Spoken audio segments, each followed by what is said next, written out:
What is up, party people?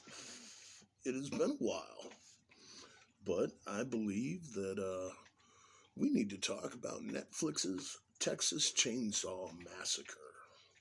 And actually, the entire series, for that matter. In my 31 Days of Horror series that I did back in October, I touched on Texas Chainsaw Massacre 2. Got that boy right there. Ooh, look at that. It is by far my favorite sequel.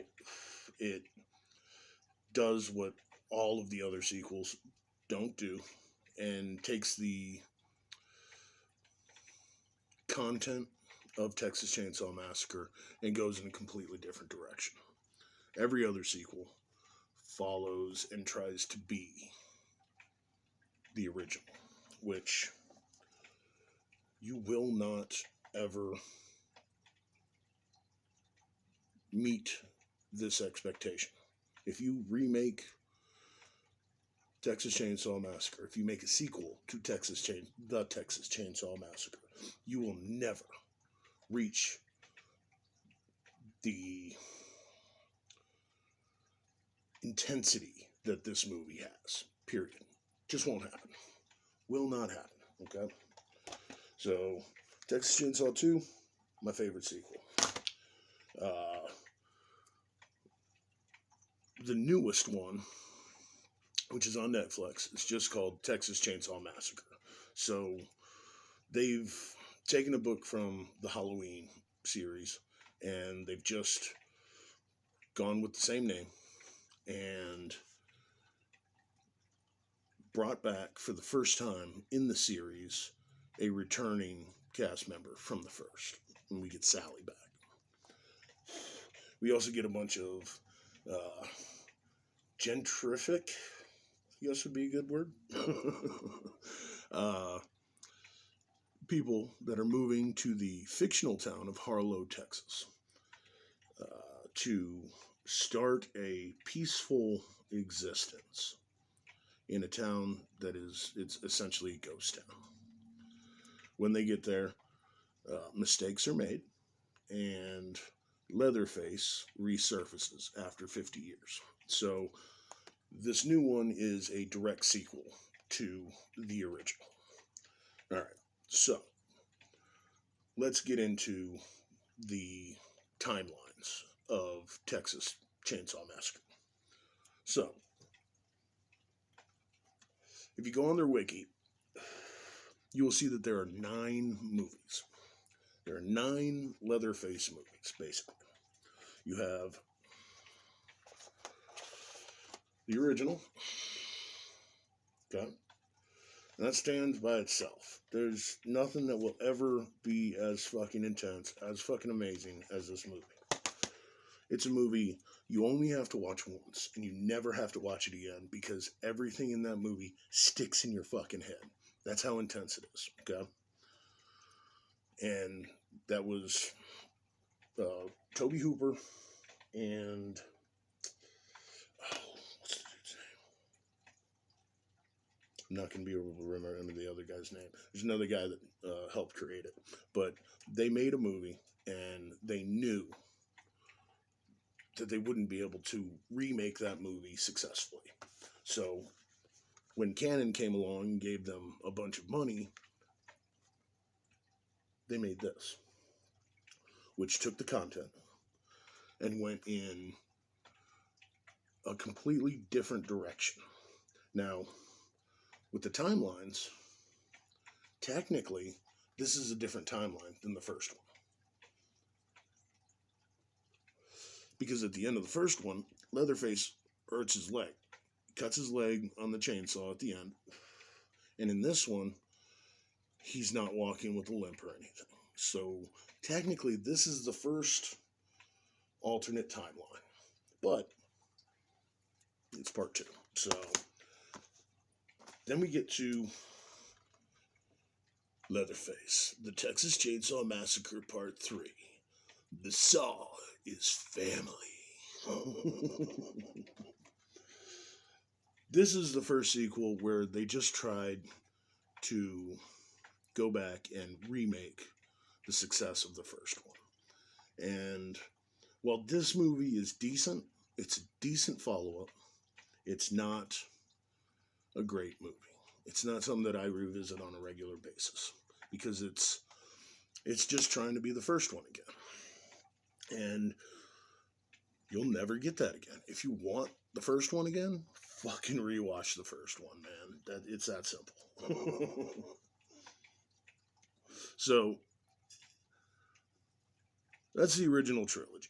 And then we have this beauty. This was actually, hold on, let me find his name. It should be right here. Kim Henkel. That's the other guy that created it. So he helped create the original. And then for part 4, Texas Chainsaw, The Next Generation, he made those. It was all him. And this movie is what many people would consider the death of Texas Chainsaw. It's fucking crazy. It's ridiculous. There's not really a plot other than, okay, kids are in the woods and a guy with a chainsaw fucking attacks them. And then it brings in the Illuminati. Ken Fourier is in there, and it's beautiful.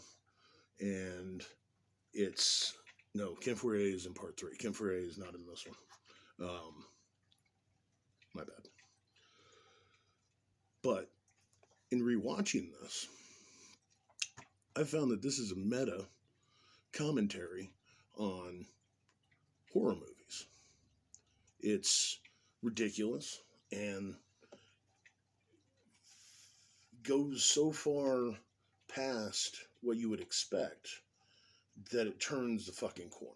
It's not a movie that's so bad that it's good, but it is, in context or from a certain perspective, a interesting look at the genre of horror and the genre of gore in and of itself. It was shelved for years after making because it was not deemed as releasable, and then Renee Zellweger and Matthew McConaughey made it big, and so they tossed it out. We get a all right from McConaughey, so that's cool. But Leatherface does not do a damn thing in this movie. He doesn't kill anyone. It's essentially bad. If you're looking for something that's out there and not at all what you're expecting, watch this movie. Okay? So bam.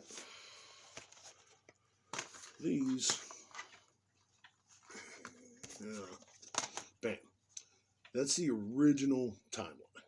Even though they really don't fit together. Because in each one, people die that show up in the next one. And people don't show up that were there. And then their new family. And there's a lot of confusion here. I don't believe any of them were technically made to be, all right, this is the sequel to this. It's just, we're using this name, guy with chainsaw, all right.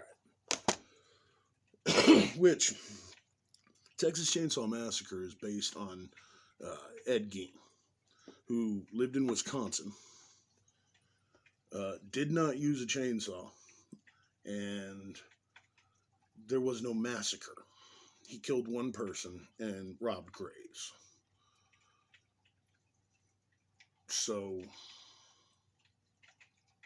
Wisconsin grave robbing shut-in isn't as good a title as Texas Chainsaw Massacre. So I kind of get that. But that's your first timeline. Alright. Your second timeline is the Michael Bay Platinum Dunes remakes. Okay? And these are decent. Everybody likes looking at Jessica Biel, so you can't really go wrong with that. And then the prequel to it is really just a story about the sheriff and how he got his thing. So in these movies, this is the Hewitt family. Okay? The Hewitt family. And in these movies, it's the Sawyer family. Okay? Two distinct, different Texas Chainsaw Massacres. Two distinct families. And 6 distinct different Leatherfaces. So then we get into the timelines that ignore everything but the original. So we have the original, and then we have Texas Chainsaw 3D, which I love this movie. I thought this was a good follow-up to this. If you're going to do all right, it's been 40 years, let's just make a direct sequel. They add some stuff at the beginning to help this one. Help this one blend with this one. Alexandria Daddario is just worth watching in anything she does just because of her eyes. And I liked what they did with Leatherface in this movie. I don't really want to spoil any of them if you haven't seen them. This movie could have been much better. I enjoyed the story of it, and it's decent. And there is actually another one in this series, which is a prequel called Leatherface, and it's the beginning of that. So that's your second, your third timeline. Then there is the new Netflix movie, Texas Chainsaw Massacre, whereas the original was called The Texas Chainsaw Massacre. The new one, which just came out on Netflix, is called Texas Chainsaw Massacre, and it is 50 years after the original. Okay, and it brings back Sally, the survivor from this movie, and basically they're just following, again, the Halloween 2018 thing. It's like, all right, let's ignore everything that's come before it and just make a sequel. Now, there's arguments that you can make that the other original 3 sequels can fit in this timeline because they don't really, in the Netflix movie, they don't really dive into the history. It's way more a direct sequel. These kids basically buy up this town and are auctioning it off. It's a ghost town. And when they get there, there's this lady who lives in an orphanage, and she's still there, but they're supposed to own it. And she ends up dying, and this pisses off Leatherface. We don't get a name for Leatherface, so we don't know if he's a Sawyer or a Hewitt in this timeline. We get some excellent kills. So I'll just say this before I go into any kind of spoilers. If you like the Texas Chainsaw films, you will enjoy this new one. Period. End of story. It's a decent story. People who deserve to die, die. And the use of Leatherface is great. They used him far more than they used him in this one. Leatherface actually kills people in this new movie. So that's a step up. You get the first time a returning survivor comes back, and they do her justice. I think they did a good job bringing her back. The kills are gory. There's a scene on the bus that should have just been the trailer. So they released, I believe, 2 trailers for this movie in the past month or so. And when you watch the movie, there's a scene on a bus, and part of it is in one of the trailers. Leatherface walks in, he's got his chainsaw, and a dude, they all lift up their phones. He goes, "Try anything, and you'll get canceled." And he starts chainsaw and starts killing them. In the movie, you see it from their perspective on their phones. It would have been beautiful had the trailer just been that. Just been him walking in, them recording it on their phones, and all of that. Like, a fucking live feed or something. It would have been fucking awesome. That is a missed opportunity that they had there.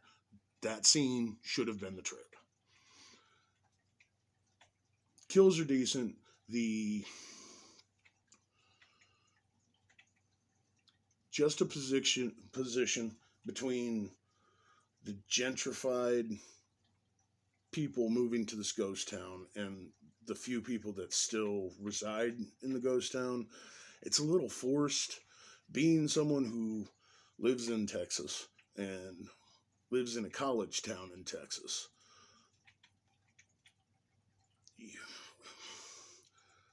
the cops don't act like that, and the people don't act like that in Texas towns.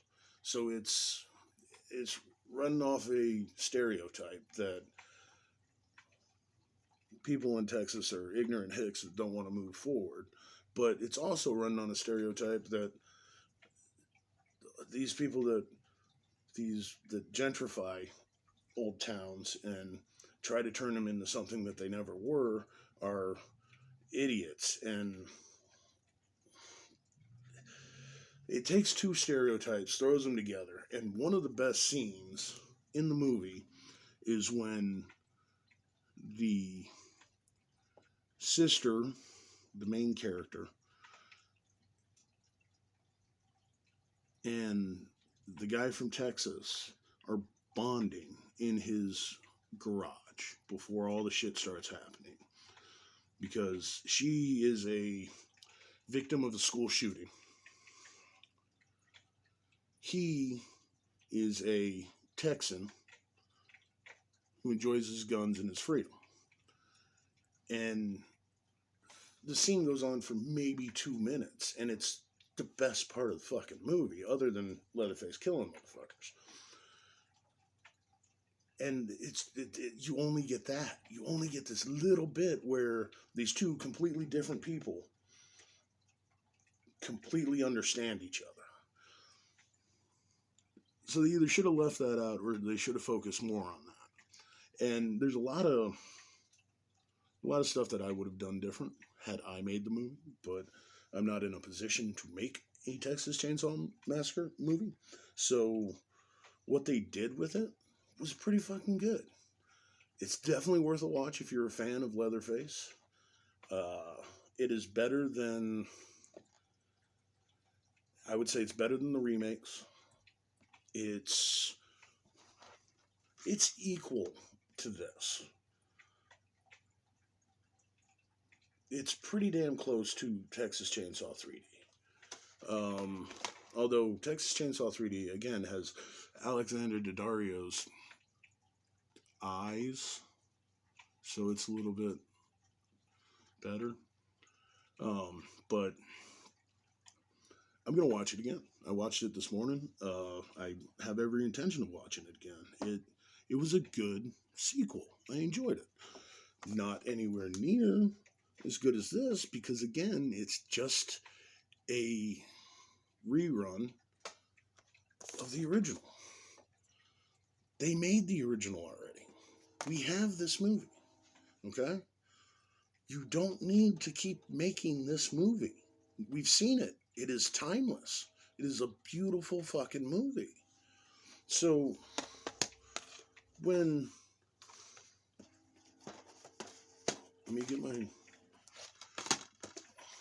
all of these sequels, okay?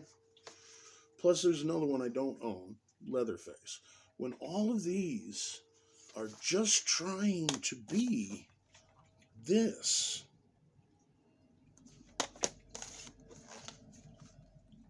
this is good.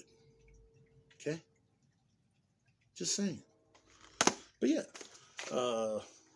I give Texas Chainsaw Massacre, Netflix, 3 out of 5 burritos. I enjoyed it. The kills were good. The gore was excellent. They treated the characters right.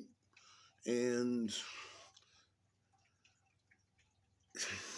the ending was pretty good. I was kind of let down, and then they did us right. Hopefully, we'll see more sequels because they didn't ruin anything from the beginnings. Like in Halloween, Michael Myers is now supernatural in the new ones, and they changed that. In this one, Leatherface is still just Leatherface. Yeah, he takes some punishment in this movie, but not he's not a supernatural being. They didn't change him like they changed Michael Myers for the new ones. So, anyways, 3 out of 5 burritos, definitely worth a watch if you haven't seen it, or if you're into Texas Chainsaw Massacre, it's worth it. But yeah, there we go. It's the first video since October 31st, really. Maybe we'll have more. We need to talk about Peacemaker, because Peacemaker was fucking good. But anyways, Texas Chainsaw Massacre on Netflix. Definitely check it out. I enjoyed it. It's better than 5 of the other sequels in a 9-movie series. So, yeah, there you go. Deuces.